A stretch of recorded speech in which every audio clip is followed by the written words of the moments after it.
Hey everyone, it's Mark here. Today I've got a story for you that will send chills down your spine. This is something that happened to me and my two best friends, Luke and Matthew, and it changed our lives forever. We used to explore abandoned places and upload our adventures to YouTube. But after this night, we stopped for good. It all started at school, just a regular Friday afternoon. We were in the cafeteria, tossing around ideas for our next video. Luke, who's always the bravest and most adventurous, mentioned an old abandoned house he saw a few days ago. He suggested we check it out at night to make the experience more intense. Of course, Matthew and I agreed. We loved the thrill. So, we made plans to meet at the front door of the house at midnight. One by one, we sneaked out of our homes with flashlights in hand. The air was cool, and the streets were eerily quiet. As we approached the house, we saw it looming in the distance. It was enormous and creepy, with peeling paint, broken windows, and an overgrown garden. The trees around it cast long shadows, making it look even more ominous. It looked like something straight out of a horror movie.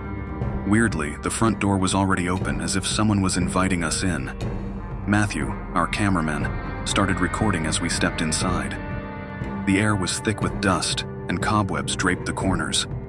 The wallpaper was peeling, and there were eerie paintings lining the long hallway. Their eyes seemed to follow us, and every step we took made the floorboards creak loudly. The smell of mold and decay was overwhelming. We started by exploring the ground floor. The living room was filled with old broken furniture covered in white sheets. There were newspapers scattered on the floor, dating back to the 1970s. We found an old photo album on a dusty coffee table and flipped through it. The black and white photos showed a family who once lived there, but their faces were scratched out in every picture. It was unsettling. As we explored, we heard a persistent ticking noise.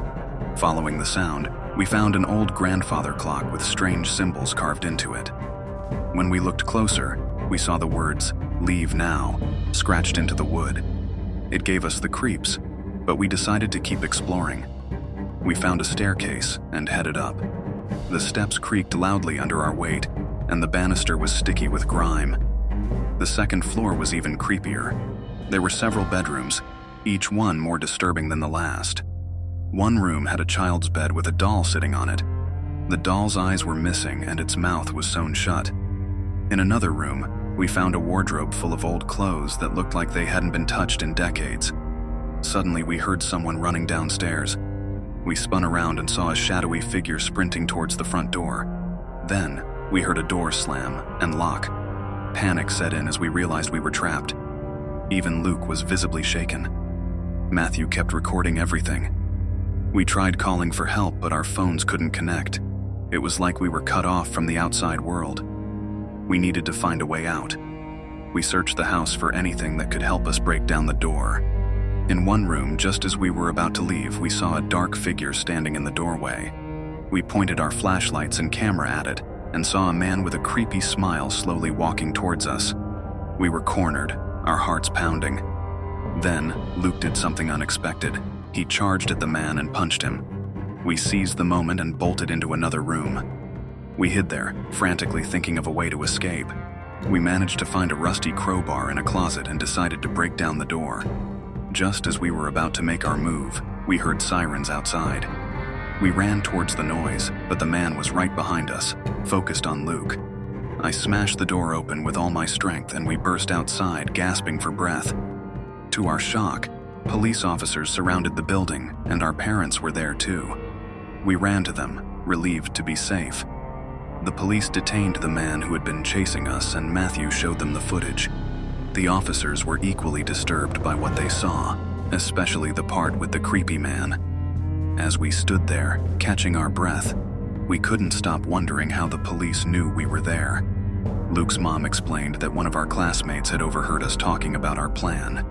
This classmate had followed us to the house but stayed outside, watching from a distance. When we didn't come out for a while, they called the police and then went home. The police explained that the man they arrested was actually a wanted criminal. He had been evading the police for years and was using the abandoned house as a hideout. They were shocked to find him there and told us that we were extremely lucky. This man had a long history of violent crimes, and it sent shivers down our spines to think about what could have happened if we hadn't escaped. For days, we couldn't stop talking about what happened. We replayed the footage over and over, each time noticing new details we had missed. The way the man's eyes glinted in the flashlight, the strange symbols on the clock, the eerie silence that hung in the air. It all felt like something out of a nightmare. From that night on, we decided to stop exploring abandoned places. Instead, we focused on safer, more controlled environments for our videos. The thrill just wasn't worth the risk anymore. So, if you ever think about doing something like this, remember our story. It's not just about the adventure, it's about your safety. Thanks for listening, and stay safe out there.